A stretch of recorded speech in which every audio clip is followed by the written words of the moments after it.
오늘은 8월의 마지막 주일입니다.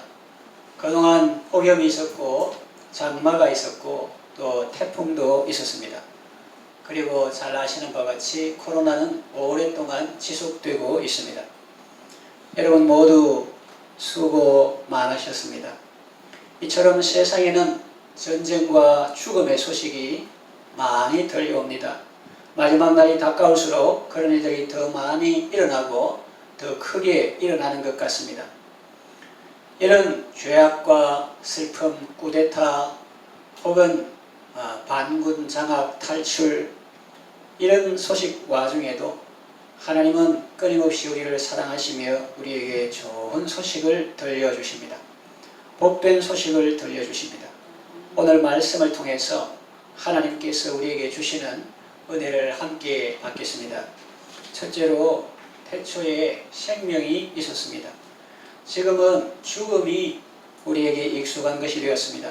다른 사람 죽는 것도 많이 봤고 우리 자신도 날마다 죽음을 곁에 두고 삽니다. 저도 차를 운전하다가 죽을 뻔했던 적도 몇 번 있습니다. 죽음이 우리 옆에 있는데 그런데 처음에는 그렇지 않았습니다. 에덴 동산에는 죽음이 없었습니다. 참 신기하죠. 상상하기 어렵지만 어렴풋이 그 세계를 짐작해 볼 수 있습니다. 딸이 해외 아프리카에서 1년 이상 있을 때도 있었지만 우리 국내에서도 멀리 떨어져서 서울에서 직장 생활할 때가 있었는데 그때 저는 하나님께 기도를 많이 했습니다.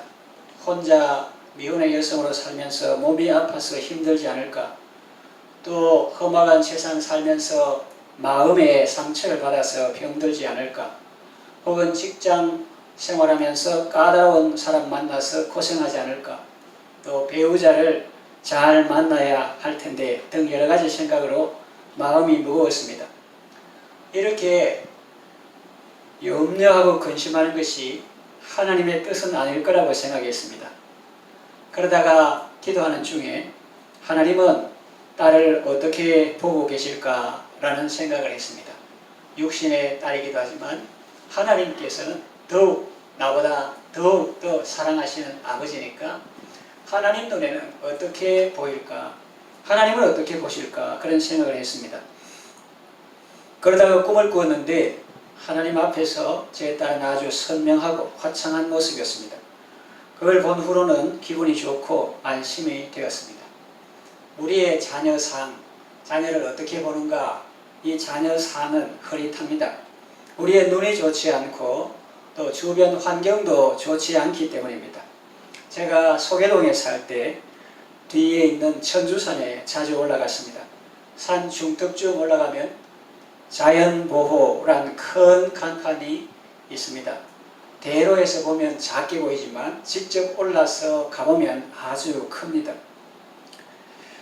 그런데 대로나 여기에서 보면 아주 작게 보입니다. 날씨가 좋은 날에는 그것이 여기서도 보입니다. 그러나 미세먼지가 많은 날에는 잘 안 보입니다. 주변 산도 흐릿하게 보입니다. 게다가 안경을 벗으면 더 안 보입니다. 우리의 시력은 좋지 않습니다. 그와 같이 우리의 마음의 눈이라는 것도 밝지 않습니다. 그래서 사도는 기도하지 않습니까? 지난번에 우리가 암송한 대로 너희 마음의 눈을 밝히사 이렇게 에베소 교회 성도를 위해서 사도 바울이 기도하지 않았습니까? 마음 눈을 밝히사 그 부르심의 소망이 무엇이며 성도 안에서 그 기업의 영광의 풍성이 무엇이며 그의 힘의 위력으로 역사하심을 따라 믿는 우리에게 베푸신 능력의 지극히 큼이 어떠함을 알게 하시기를 원하노라. 그렇게 우리가 다 암송했죠. 마음 눈을 밝혀달라고 사도가 기도했습니다. 왜 그럴까요? 이 육신의 시력 안 좋은 것처럼 영혼의 시력이 왜 안 좋으냐? 우리 앞에 의심의 안개가 있습니다. 또 근심의 구름도 있습니다. 그래서 시력이 안 좋은 사람은 게다가 또 자기 몸에 당뇨와 비만 등 성인병이 있으면 더 안 좋죠. 시력이 급격히 나빠집니다. 우리 영혼의 시력도 의심의 안개, 근심의 구름, 이 세상 살면서 그러한 것들이 뒤덮고 있기 때문에 안 좋을 뿐만 아니라 게다가 영적인 성인병과 같은 교만과 탐욕 같은 것이 있으면 아주 급속도로 안 좋습니다. 그래서 잘 안 보입니다. 그래서 이 눈은, 육신의 눈은 멀쩡하게 뜨고 있어도 마음의 눈, 영혼의 눈으로 하나님의 세계를, 말씀을 보는 눈이 없기 때문에 안 보이니까 답답하고, 모르니까, 앞이 안 보이니까 모르니까 불안한 것입니다. 그런데 하나님은 전지의 눈으로 바라보십니다. 그리고 사랑의 눈으로 바라보십니다. 사람들에 대해서도, 교회에 대해서도, 앞으로 미래에 대해서도 하나님은 그 현상은 우리보다 더 분명한 지식을 갖고 계시지만 그래도 그 바탕에 언제나 사랑의 눈으로 바라보시는 것입니다. 흑백대 칼라라고나 할까요? 우리가 자녀를 보는 것이나 미래를 보는 것이나 사물이나 환경을 볼 때 흑백처럼 흐릿하게 보이면 하나님께서 보는 것은 칼라라고나 할까요? 아니면 훼손된 명화를 우피치 미술관에서 복원한 것과 같다고 할까요? 그리고 우피치 미술관에 이탈리아에 있는 거기 가본 적이 있는데 글자품들, 조각들, 그림들이 있는데 또 한 곳에 가니까 화가들이 모여가 작업하더라고요. 뭐냐 하니까 이 훼손된 걸 복원하는 과정이라고 그렇게 하더라고요. 그러면 다시 그림이 선명하게 살아나죠. 우리가 보는 것하고 하나님하고 다른데 어쩌면 그보다 더 할 것입니다. 더 흑백대 칼라보다 더 선명하고 더 화창하고 더 온전합니다. 같은 사람이라도 믿음과 사랑이 많은 사람이 보는 것과 그렇지 않은 사람이 보는 것은 차이가 많습니다. 믿음이 크고 사랑이 많은 사람의 눈에는 불쌍한 고아의 영혼도 아주 보배처럼 보입니다. 그 속에서 하나님의 형상을 보고 또 그 속에서 무한한 가능성을 발견합니다. 그러나 믿음이 없는 사람은 하찮게 여기고 억신여깁니다. 같은 사람이라도 이렇게 관점이 다른데 하물며 하나님이신 예수님이겠습니까? 그분은 믿음이 큰 사람 정도가 아닙니다. 성경이 말한 바와 같이 예수님은 믿음의 주가 되십니다. 그리고 우리를 온전케 하시는 분이십니다. 그분이 나를 어떻게 보시며 또 우리의 자녀를 어떻게 보실까요? 저는 그 모습을 보면서 하나님 앞에서는 모든 사람이 살아가느니라 라는 말씀을 실감했습니다. 그저 목에 숨이 붙어있다는 단순한 의미가 아니었습니다. 사랑 안에서 너무나 아름답고 찬란한 역동하는 생명이었습니다. 하나님 앞에는 모든 사람이 살았다.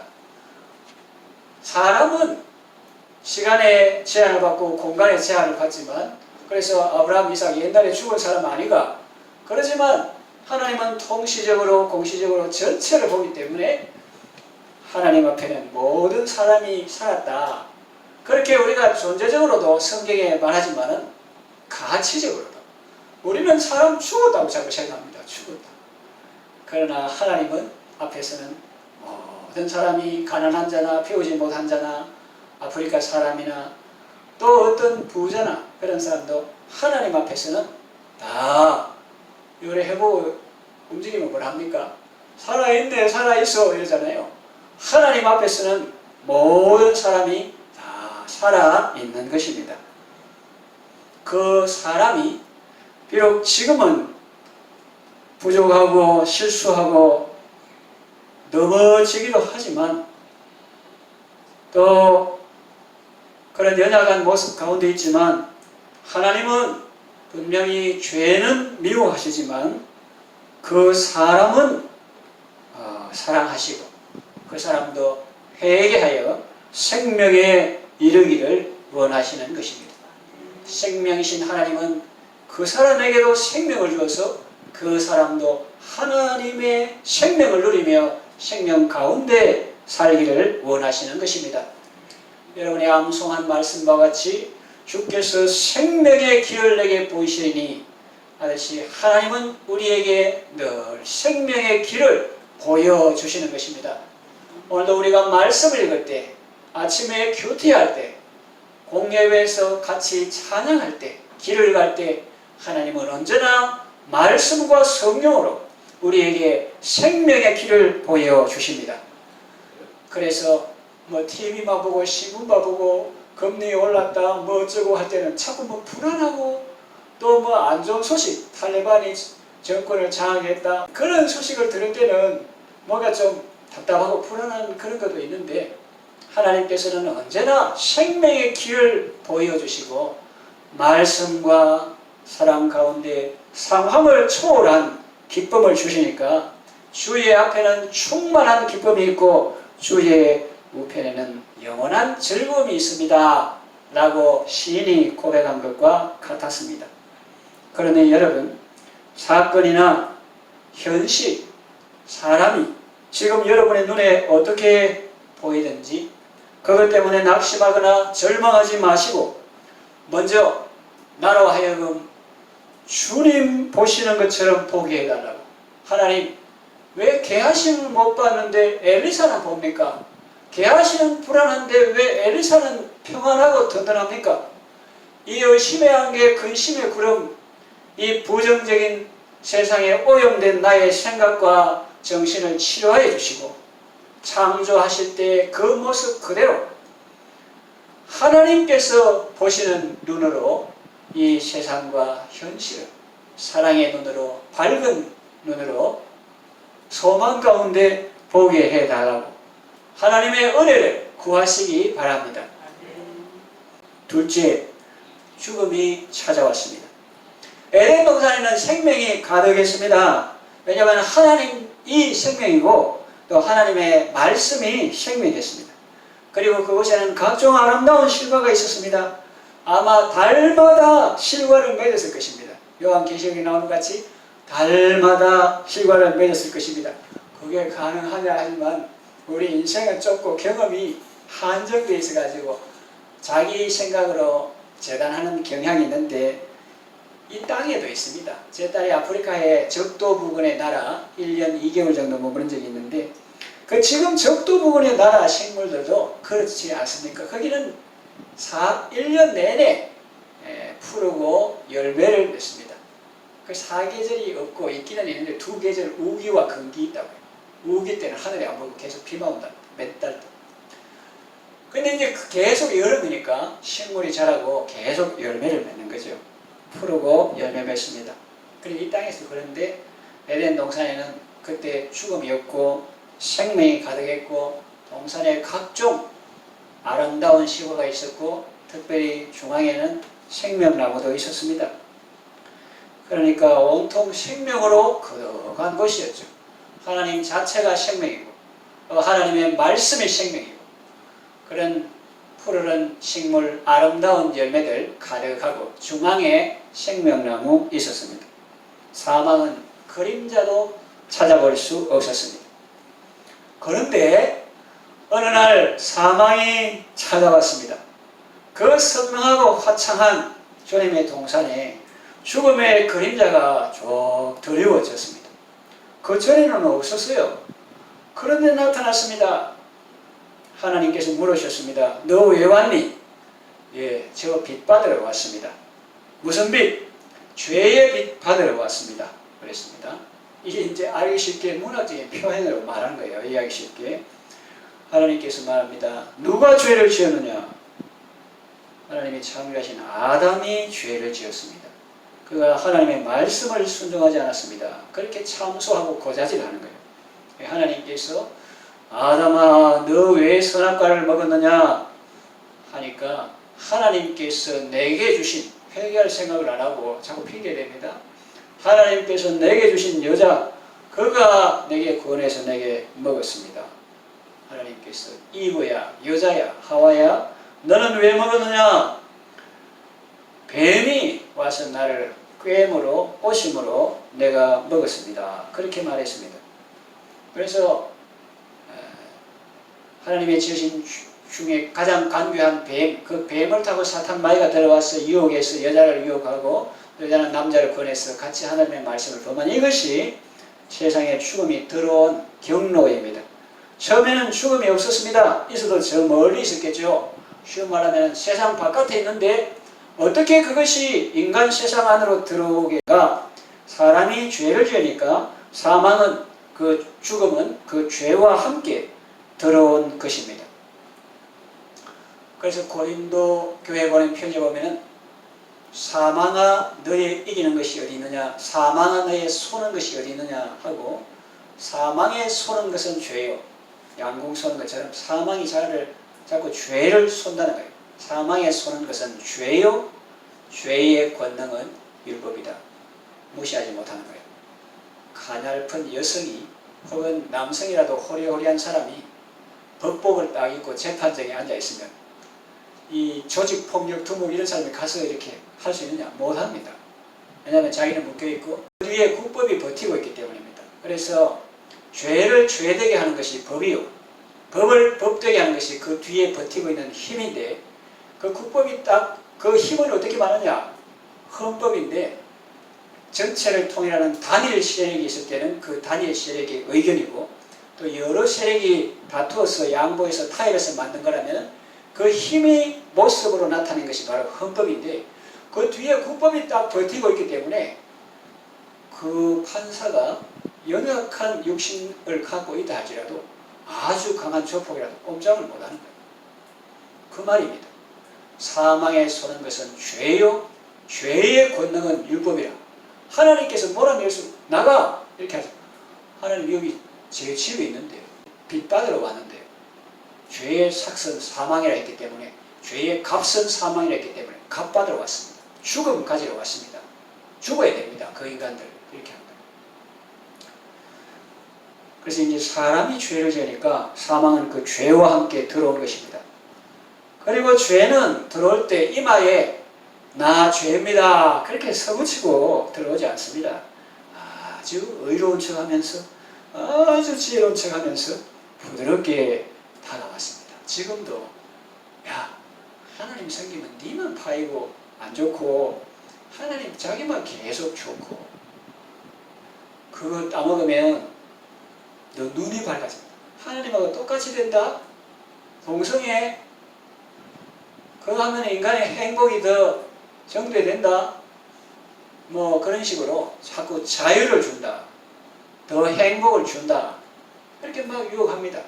하나님이 얼마나 사람을 사랑하시는지, 독생자 예수님도 아끼지 않으시고 주신 분인데 그 하나님을 오해하게 빼딱하게 말해가지고 하나님을 아주 이기적인 분으로 자기만 덕보고 너희는 고생하게 한다. 그리고 자기가 더 하나님보다 사람을 사랑하는 거죠. 내가 정말 니한테만 말하는데 내 말 잘 들으면 니 좋다. 이렇게 유혹하는 거예요. 그래서 아주 의로운 척, 지혜로운 척, 하나님보다 더 사랑하는 척 하면서 다가왔습니다. 그것을 꿰다, 경상도 말로 꼬신다, 유혹한다고 말합니다. 믿기죠. 믿기. 사람 속에 있는 욕심이 그것을 덜컥 물었습니다. 성경에 말한 바와 같이 욕심이 잉태한 즉 죄를 낳고 죄가 장성한 즉 사망을 낳느니라 그랬어요.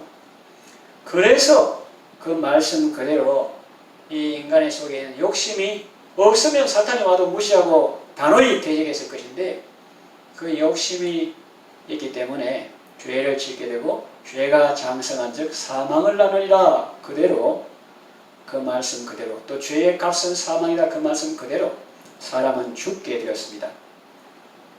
영은 즉사하고 육은 사고나 질병이나 노화로 죽게 되었습니다.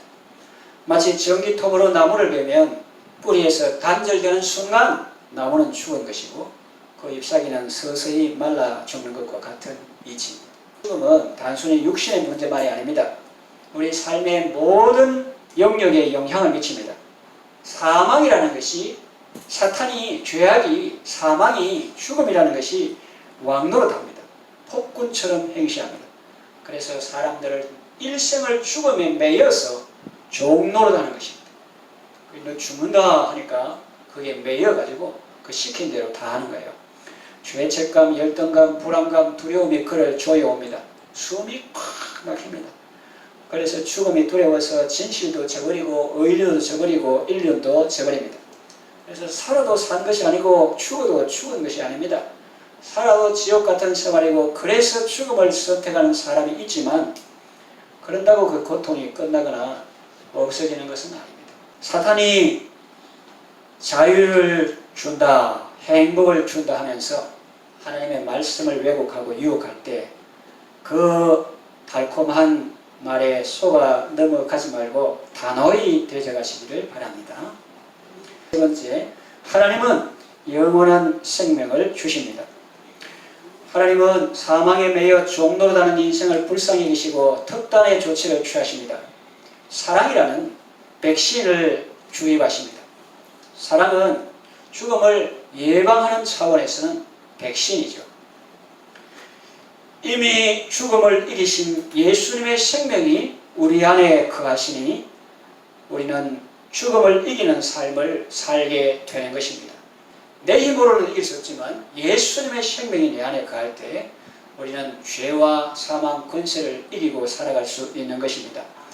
그래서 예방 차원에서는 하나님의 사랑이 백신인데, 그러나 이미 죽음의 고통을 당하고 있는 사람을 치료하는 차원에서는 하나님의 사랑이 특효약이나 영양제라고도 할 수가 있습니다. 사랑은 죽음보다 강하다고 했습니다. 어머니의 사랑이 자기 한 목숨 안 돌보고 자녀를 사랑하게 합니다. 그렇게 자녀를 사랑으로 돌보다가 자신의 목숨을 살린 경우도 있습니다. 이처럼 사랑과 생명은 밀접한 관계가 있습니다. 태초에 말씀이 계시니라, 이 말씀은 곧 하나님이시라, 하나님은 사랑이시라고 성경은 말씀합니다. 하나님은 세상을 이처럼 사랑하사 독생자를 주셨습니다. 왜? 이는 그를 믿는 자마다 멸망치 않고 영생을 얻게 하기 위해서라고 말씀합니다.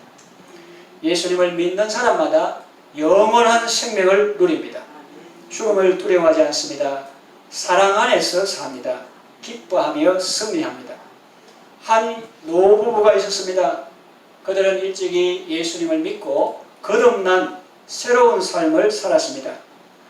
천국을 바라보며 이 땅에서 오랜 세월 동안 다른 사람들을 사랑하고 섬기며 살아왔습니다. 그러다가 연세가 많이 들고 이제 임종의 순간이 다가오게 되었습니다.